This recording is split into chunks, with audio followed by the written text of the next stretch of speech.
4장 43절부터 50절 말씀을 드렸습니다.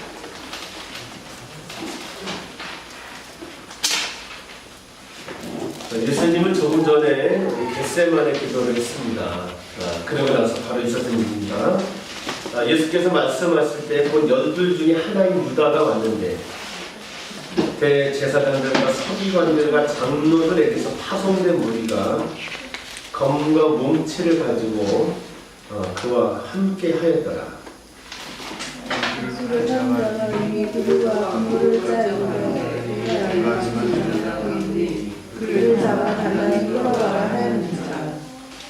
이에 와서 곧 예수께 나와 랍비어하고 입을 맞추니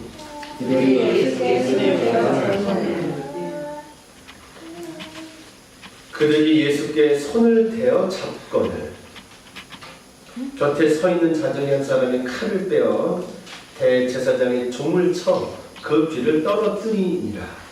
예수께서 우리에게 말씀하시되 우리가 강도를 잡는 것 같이 검과 몽치를 잡지 않으려 걸어가느냐.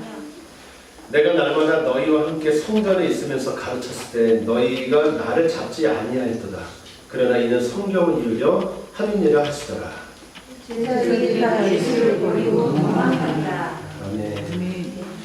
여러분 이번 주는 이제 고난 주간입니다. 이번 주는 사순절에 우리 6번째 주이면서 예수님의 십자가 고난을 깊이 생각하는 고난 주간입니다. 우리가 왜 예수님의 고난을 묵상해야 하는가? 제가 몇 주간에 걸쳐서 계속 말씀드렸듯이 고난 없는 부활은 없기 때문입니다. 여러분 고난 없는 부활은 없습니다. 우리가 새 생명이 되려면 우리는 반드시 의미 있는 고난을 받아야 합니다. 여러분 이번 우리 고난 주간입니다. 이번 한 주간 전 여러분들이 의미 있는 고난을 받으시기를 원합니다. 우리 고난 주간이라 우리 예전에 그랬었어요. 저 어릴 때는 옷도 타령 말고 좀 칙칙한 색으로 입고 반찬 가지수도 줄이고 금식도 하고 하는 것으로 예수님의 고난에 동참했었더랬습니다. 그런데 여러분 그런 고난 동참은 한계가 있습니다. 왜냐하면 여러분 그런 고난 동참을 많이 했던 한국 교회는 지금 많은 사람들에게 지금 버려져 가고 있습니다. 다시 말하면 생명 없는 종교가 되어버렸습니다. 저는 그런 점에서 우리의 고난 묵상이 예수님의 고난의 동참이 좀 더 본질적이고 성경에서 말하는 고난 동참이 돼야 한다고 믿는 사람입니다. 실제로 그렇게 살아오면서 이런 거구나 예수님의 고난 동참이 나를 경험한 사람입니다. 저는 우리 드림교회 성도 여러분들이 예수님의 고난에 더 깊이 동참할 수 있기를 바랍니다. 저는 지금 4주째 계속해서 그 얘기를 드리고 있습니다. 오늘도 제가 그 얘기를 하려고 하는데 지난 시간과 연결돼서 하는 이야기이기 때문에 지난주 얘기를 간략히 제가 요약하겠습니다. 여러분 우리를 생명으로 탄생시키는 것은 고난입니다. 그럼 여러분 고난은 뭘까요? 고난은 회개입니다. 회개가 고난입니다. 그럼 여러분 회개는 뭘까요? 전 지난주에 누가복음 15장을 가지고 회개란 자기 자신에게로 돌아가는 것이라고 말씀드렸습니다. 여러분 회개는 진정한 자기 모습으로 돌아가는 것입니다. 하나님의 자녀란 이 신분을 자꾸만 잊게 하는 세상 속에서 내 참모습을 자꾸만 가리게 되는 내 삶 속에서 나는 하나님의 자녀야 라는 걸 기억하는 고난을 받는 것입니다. 여러분 이것이 회개입니다. 우리의 고난은 내 참모습을 기억하는 투쟁입니다. 회개할 때 이 고난을 받을 때 우리는 잃었던 의미를 찾게 되고 죽었다 살아나게 됩니다. 저는 여러분들이 회개를 많이 하시기 바랍니다. 이제 나는 이거 잘못했고 저거 잘못했고 이거 잘못했습니다. 그런 회개에서 하나님, 저는 당신의 자녀입니다. 제가 이것을 입고 섭니다. 당신의 자녀라는 이 거룩한 신분을 회복하게 해주십시오. 라는 회개 기도가 이제 여러분들의 회개 기도가 될 수 있길 바랍니다. 여러분 한번 해보세요. 이게 얼마나 어려운지. 내 참모습을 기억하는 게 나를 비난하는 것보다 100배 어렵습니다. 해보세요. 여러분 자신 사랑하지 않습니다. 여러분들은 자신을 굉장히 미워합니다. 하나님이 넌 내 자녀라고 얘기하는데도 나는 아닙니다 라고 생각합니다. 여러분 이 고난을 좀 받으십시오. 회개하는 고난을 받으세요. 바로 이것이 나를 부활의 생명으로 빚어낼 것입니다. 자, 오늘은 고난 주간입니다. 이제 사순절의 마지막 기간, 자, 예수님의 고난을 묵상하는 고난 주간에 제가 지난주에 이 말씀과 더해서 그러면 내가 하나님의 자녀라는 걸 기억하는 이 회개는, 이 고난받는 어떤 것인가 오늘 제가 그 얘기를 드리고자 합니다. 여러분 지금 오늘 본문을 보시면 예수님은 선택의 순간에 놓여 있습니다. 오늘 본문은 예수님의 선택의 순간에 대한 묘사입니다. 자, 우리 43절 우리 여러분들 읽겠습니다. 시작.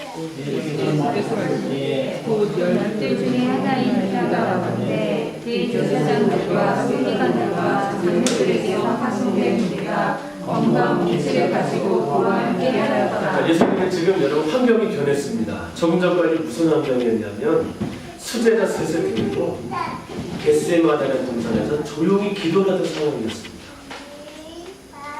그런데 상황이 지금 어떻게 급변했느냐?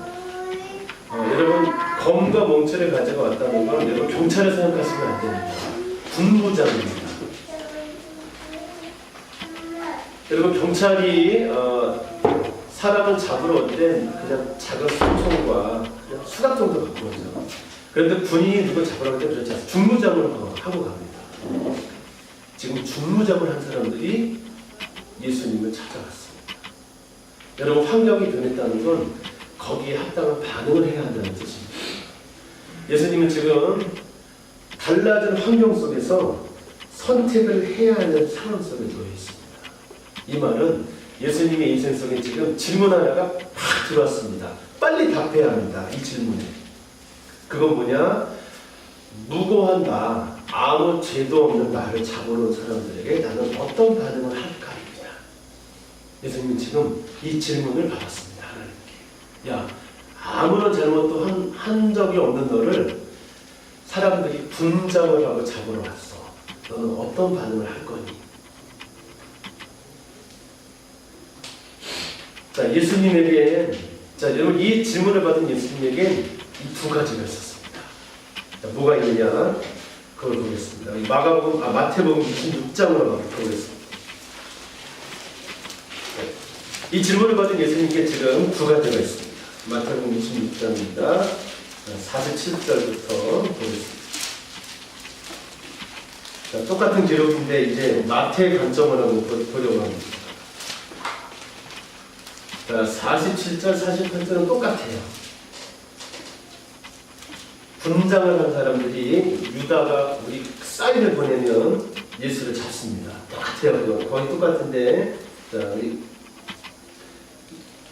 50절, 예수께서 이르시되 친구여 내가 무엇을 하려고 왔는지 행하라 하신대 이에 그들이 나와 예수께 손을 대어 졌는지라. 이때 한 사람의 제자가 칼을 썼습니다.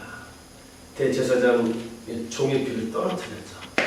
그때 예수님이 이런 말을 합니다.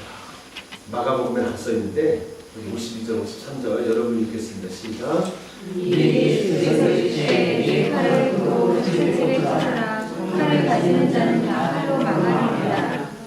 너와 내가 대한 것이 되어 지금을 돌린다. 부모는 천사를 믿는 시간에서 없는 줄로 아니라. 여러분 예수님 지금 뭘 갖고 있느냐? 막강한 군사력을 갖고 있습니다. 영의 군대입니다. 여러분 12군대라는 건 굉장한 여러분 그 분내 규모를 뜻합니다. 예수님 여러분 지금 막강한 힘이 있습니다. 예수님 이런 분이십니다. 자, 그리고 또 예수에게는 뭐가 있으시냐? 요한복음으로 가보겠습니다. 요한복음 8장 32절.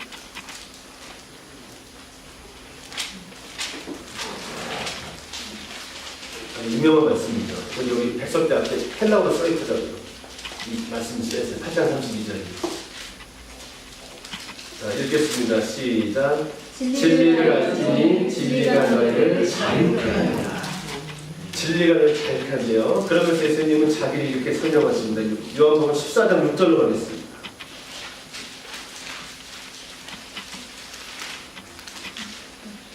자, 14장 6절 읽겠습니다. 시작. 예수께서 이르시되 내가 길이요 진리요 생명이니 나로 말미암지 않고는 아버지께로 올 자가 없느니라.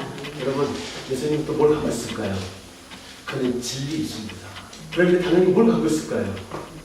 아까 봤잖아요. 두 개 좀 더 해보세요. 8장 32절하고. 제가 어려운 걸 하나요 지금? 예수님은 여러분 진리이십니다. 그러니까 예수님은 뭘 갖고 있을까요? 자유가 있습니다. 자, 지금 야, 아무런 죄도 없는 너를 잡으러 온 사람들에게 너는 어떤 반응을 보일 거니? 라는 질문이 환경으로 왔어요. 그때 이 질문을 받을 때 예수님에게 두 가지가 있었습니다. 막강한 힘입니다. 그리고 자유가 있습니다. 자, 이 두 개를 여러분 예수님은 가지고 계신 분이십니다. 자, 이 두 가지 막강한 힘과 자유를 가진 이 예수님한테 지금 두 가지의 선택이 놓여 있습니다. 하나는 뭐냐? 힘의 포기입니다. 이 힘을 포기할 자유가 있습니다. 또 하나는 뭐냐? 이 힘을 사용할 자유가 있습니다. 예수님이 두 자유가 지금 다 있습니다. 당장이라도 12군단되는 하늘의 군대를 불러올 수 있습니다. 그건 안 할 수 있어요. 또 하나는 폭력으로 그들과 맞설 수 있습니다. 얼마든지. 다른 하나는 폭력을 포기하고 그들에게 잡혀가는 겁니다. 예수님은 지금 이 상황 가운데 계십니다. 이 상황에서 본문은 예수님이 힘의 포기를 선택했다 얘기하고 있습니다. 예수님은 힘의 사용 대신에 힘의 포기를 선택합니다. 폭력으로 그들과 맞서는 대신에 그들에게 잡혀가는 것을 선택합니다. 그게 여러분 본문입니다. 그러면 여러분 우린 궁금해져요. 왜 예수님은 자기의 자유를 힘을 포기하는 쪽으로 썼을까요? 왜 예수님은 자기의 자유를 그들과 힘과 힘으로 맞서는 게 아니라 그들에게 무력하게 잡혀가는 걸로 썼을까? 그 답이 나옵니다. 우리 마가복음을 다시 보라고 했습니다. 마가복음 14장 49절 49절 보겠습니다. 예수님이 이것 때문에 이 선택을 했습니다. 마가복음 14장 49절 자 읽겠습니다. 시작. 그러나 읽겠습니다. 후반부만 시작. 그러나 이는 성경을 읽으려 함이라. 예수님이 막강한 힘과 그걸 쓸 수 있는 자유를 가지면서도 예수님이 그 정반대 선택, 힘을 포기하고 그들에게 잡혀가는 선택을 하신 이유는 성경을 이루려 하시기 위해서였습니다. 여러분, 성경을 이루려 함이라는 말은 무슨 뜻일까요? 예수님은 하나님의 아들입니다. 다시 강조하겠습니다. 예수님은 하나님의 아들입니다. 하나님이 인류를 구원하겠다고, 인류 구원을 위해서 이 땅에 보내시겠다고 약속하신 하나님의 종입니다. 이 하나님의 종을 우리는 메시아라고 합니다. 하나님의 아들이자 메시아인 예수는 아무 죄가 없지만 인간의 죄를 대신지고 죽어야 합니다. 그 방법만이 인간을 구원하는 유일한 길입니다. 그것이 아버지 하나님의 뜻이고 그 아버지 하나님의 뜻이 기록된 것이 성경입니다. 아들 예수는 아버지 하나님의 이 뜻을 기억합니다. 이것 좀 전에 있었던 겟세마네 기도는 아버지 하나님의 뜻을 기억하려는 아들의 몸부림이었습니다. 겟세마네 기도는 아버지의 뜻이 자기 가슴이 되게 해달라는 아들의 몸부림이었습니다. 예수님은 아버지의 뜻이 이루어지는 것을 위해서 두 가지 선택이 모두 가능한 이 자유 속에서, 그는 예수님은 자유가 있습니다. 두 가지 중에 아무거나 선택하셔도 되는데 그는 힘의 포기를 선택합니다. 폭력으로 자신을 잡으러 온 사람들에게 그냥 끌려가는 것을 선택합니다. 이건 제가 두 번째로 얘기하겠습니다. 예수는 사랑을 선택합니다. 마가는 겟세마네 기도부터 예수님의 이 선택이, 예수님의 이 사랑이 고난이었다 라고 계속 기록하고 있습니다. 마가는 예수님의 이 선택, 사랑을 따르는 것이 자기 부인이며, 이 자기 부인이 제자통이며 기독교 신앙의 정수다 지금 말하고 있는 것입니다. 여러분, 고난 주간입니다. 저는 우리 성도들이 반드시 고난 받으시길 바랍니다. 왜냐하면 고난 없이 부활은 없기 때문에. 저는 우리 드림교회 성도들이 예수님의 고난에 동참하는 예수의 제자들이 되시길 바랍니다. 그럼 우리 어떻게 고난 받을까요? 지금 하루 한 끼를 금식하는 분들도 계셔요. 미디어 금식을 하는 젊은이들도 있더라고요. 스마트폰 사용 안 하기. 하루에 일정 시간을 스마트폰을 안 쓰더라고요. 그래서 고난. 자, 그런 고난 여러분이 창의적으로 생각해서 받으세요. 그러나 오늘 제가 말씀드린 이 고난을 여러분 삶의 중심에 보세요. 그렇지 않으면 여러분의 고난은 여러분의 인격을 터치 못하는 종교적인 행사가 되고 말 것입니다. 그럼 여러분, 제가 이제 고난받는 법을 가르쳐 드리겠습니다. 여러분 인생에는 먼저 두 가지 진리가 있다는 걸 기억하십시오. 첫 번째 뭐냐? 인간에게 자유의지가 있습니다. 지구에 있는 모든 종류의 생물 중에서 본능에 따라서 그렇게 막 움직이는 게 아니고 자유의지로 움직이는 생물체는 딱 하나입니다. 인간입니다. 이게 인생의 첫 번째 진리입니다. 자, 두 번째 진리는 뭐냐? 인간에게 자유의지가 있기 때문에 이 자유의지는 하나님도 건들지 않으셔요. 인간에게 이 자유의지가 있기 때문에 인생은 뭘로 되어 있느냐? 선택과 책임으로 되어 있습니다. 인생을 여러분 간단히 말하면 뭐냐면요, 어떤 조건이 발생하면 거기에 대한 반응으로 되어 있습니다. 인생은. 추우면 우리는 코트를 입습니다. 더우면 옷을 벗습니다. 배고프면 밥을 먹습니다. 인생은 조건 발생에 대한 우리의 반응입니다. 제가 지금 잘 얘기하고 있는 거죠? 인생이란 뭐냐? 반응을 선택하고 그것에 책임을 지는 과정입니다. 이걸 우리는 인생이라고 합니다. 다시 얘기할게요. 인생은 선택과 그것에 책임을 되어 있습니다. 우리에게 날마다 선택의 자유가 주어집니다. 여러분, 산다라는 건 내게 날마다 선택의 자유가 주어진다는 뜻이고, 날마다 삶의 조건이 바뀐다는 뜻입니다. 인생은 선택의 길로 가득 차 있습니다. 그렇기 때문에 우리가 물어야 될 것은 뭐냐면 선택이 있는가 없는가가 아닙니다. 우린 여러분 선택을 안 할 수가 없습니다. 그래서 우리가 물어야 되는 질문은 선택이 있어 없어가 아니고 어떤 선택을 할 것인가입니다. 이걸 한번 같이 따라해 보겠습니다. 저 이런 거 잘 안 하는데 한번 해보시죠. 어떤 선택을 할 것인가. 시작. 어떤 선택을 할 것인가. 이게 날마다 우리 인생 속에 찾아와요.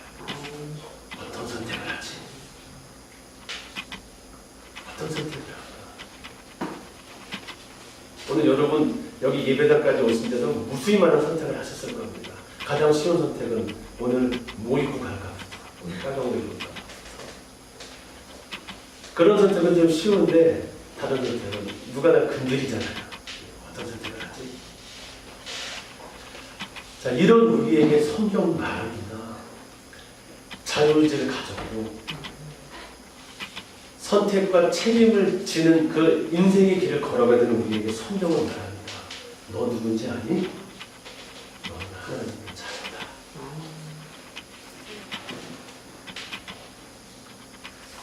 자녀의 삶은 여러분 뭘까요? 지난주에 말씀드렸습니다. 자녀의 삶이란 아버지가 물려준 신분을 지키는 것입니다. 그리고 그 본성을 따르는 겁니다. 예수님은 아버지가 이제까지 일하시니 나도 일한다 그랬습니다.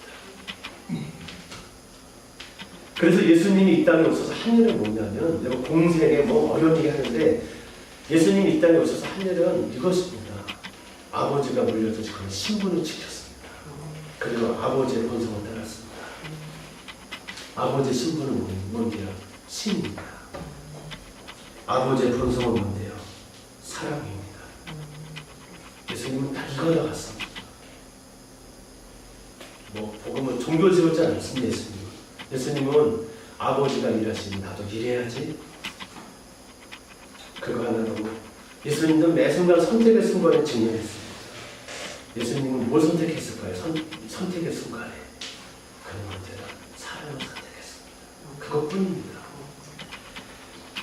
하나님은 그럼 우리를 여기 왜 보냈을까요? 요한복음 말하고 있습니다. 누구든지 예수를 영접하는 자마다 하나님의 자녀가 되는 권세를 얻는다. 여러분, 하나님은 우리를 왜 지구에 보냈을까요? 아버지의 본성이 이 사랑을 배우라. 이 땅에 있는 것만 어떤 모양을 살아 그거 배워가라. 하나님은 우리를 이 땅에 보냈습니다. 하나님은 당신의 신분을 그대로 물려받은 우리에게 이 목적을 줘 이 세상에 우리를 보냈습니다. 하나님은 창세 전에 나를 당신의 자녀로 선택하고 창조해서 지금 여기에 심었습니다. 아까 우리 마지막에 드렸던 찬양했죠. 나를 이 땅에 하나님은 사랑으로 심었습니다. 그렇기 때문에 우리가 이 땅에 있는 동안 해야 할 일은 딱 하나입니다. 살아라.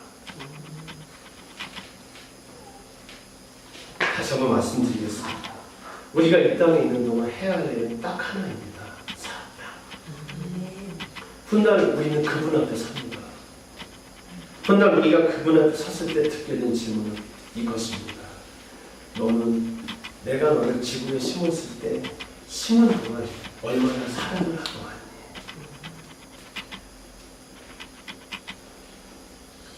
이것이 바로 우리가 이 땅에 존재하는 숭고한 목적입니다.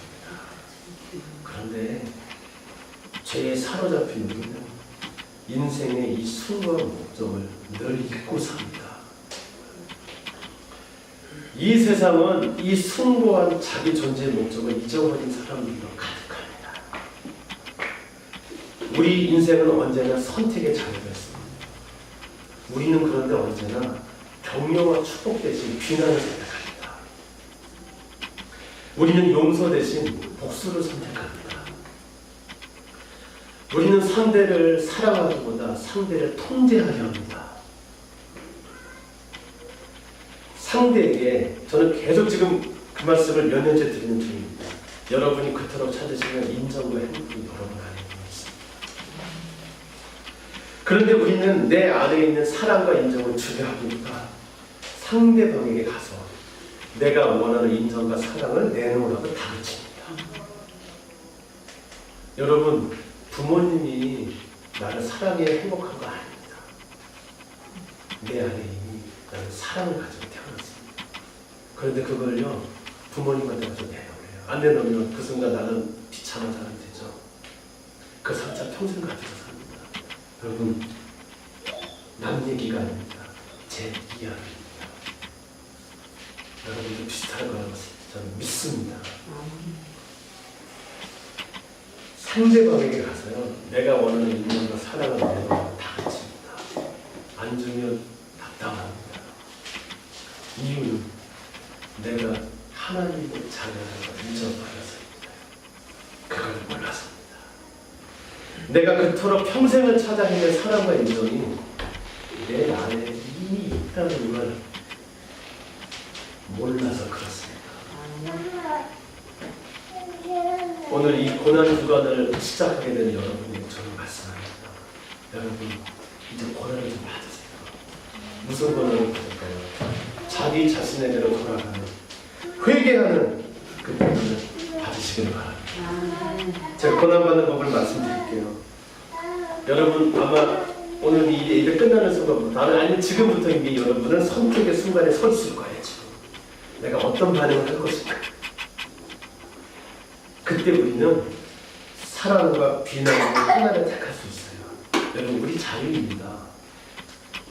우리는 부정적인 태도로 상대를 비난하는 걸 택할 수도 있고 상처를 보듬고 그와 함께 사랑으로 나가는 길 하나를 선택할 수 있습니다. 우리는 상대방에게 내가 원하는 인정과 기대를 좀 내놔봐 라는 걸 강요하는 걸 선택할 수도 있고 상대에게 조건 없는 사랑과 인정을 주는 걸 선택할 수도 있어요. 여러분 지금 이게 그 자리에 딱 서 계십니다. 내 안에 있는 죄는 여러분 얘기할 거예요. 야, 비난은 퍼부어대. 어떻게 너한테 그렇게 할 수가 있지? 비난은 퍼부어대. 보란듯이 복수해. 화를 내. 절망을 얘기할 거예요. 여러분 세상은 우리에게 비난을 하라고 할 겁니다. 그게 정당하지 그럼 당연하지 그럼 너한테 그렇게 했는데 얘기할 거예요. 여러분 고난받으세요. 어떻게 회개하세요. 회개는 뭔데요? 다시 말씀드릴게요. 당신이 하나님의 자녀인 걸 믿는 그 자리로 돌아가세요. 이게 회개입니다. 잘못한 거 회개하지 말라는 얘기 아니에요. 그것도 하세요. 그런데 회개의 본질은 내가 하나님의 자녀라고 믿는 그 자리로 돌아가는 것입니다. 내가 이 땅에 태어난 숭고한 목적을 기억하세요. 내가 이 땅에 태어난 숭고한 목적은 뭡니까? 매 순간 사랑의 반응을 선택하는 거죠. 내 안에 내가 그토록 찾아다니는 인정과 사랑이 들어있습니다. 그것이 있다는 걸 아십시오. 자꾸 내 배우자한테, 자녀들한테, 직장 동료들한테, 이 세상한테 내가 원하는 사랑과 인정을 반영하고 강요하지 마십시오. 그건 이미 여러분 안에 있습니다. 그러니 회개하고 그 자리로 돌아가십시오. 그리고 사랑을 선택하십시오. 상대의 반응에 상관하지 말고 내 안에 있는 사랑을 상대에게 주십시오. 쉽지 않은 일입니다.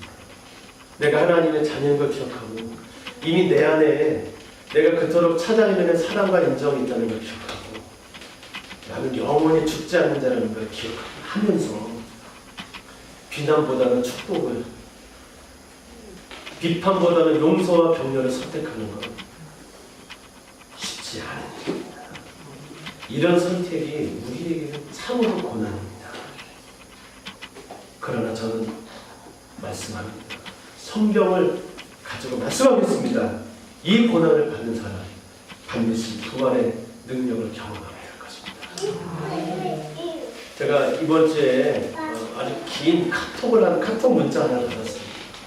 저는 가끔 좀 심기가 있어서 하다가 이 사람한테 문자를 보내야 되겠나 하면 문자를 쏩니다. 이렇게 썼는데 그날 만난 지 좀 오래된 사람이 한 4년 됐고 더 길게는 제가 옛날에 학생들을 지도할 때 학생이었던 그 자매 카톡이 아마 유진아 자매는 또래 되지 않았을까 싶은데 제가 이런 내용의 문자를 보냈습니다. 이 봄에 당신 자신이 그냥 봄길이 되라고 당신이 걷는 이 봄이 되라고 그런 좀 멋을 좀 불려서 보냈어요. 그 자매의 답입니다. 그 자매가 제가 3, 4년에 만났을 때 어떤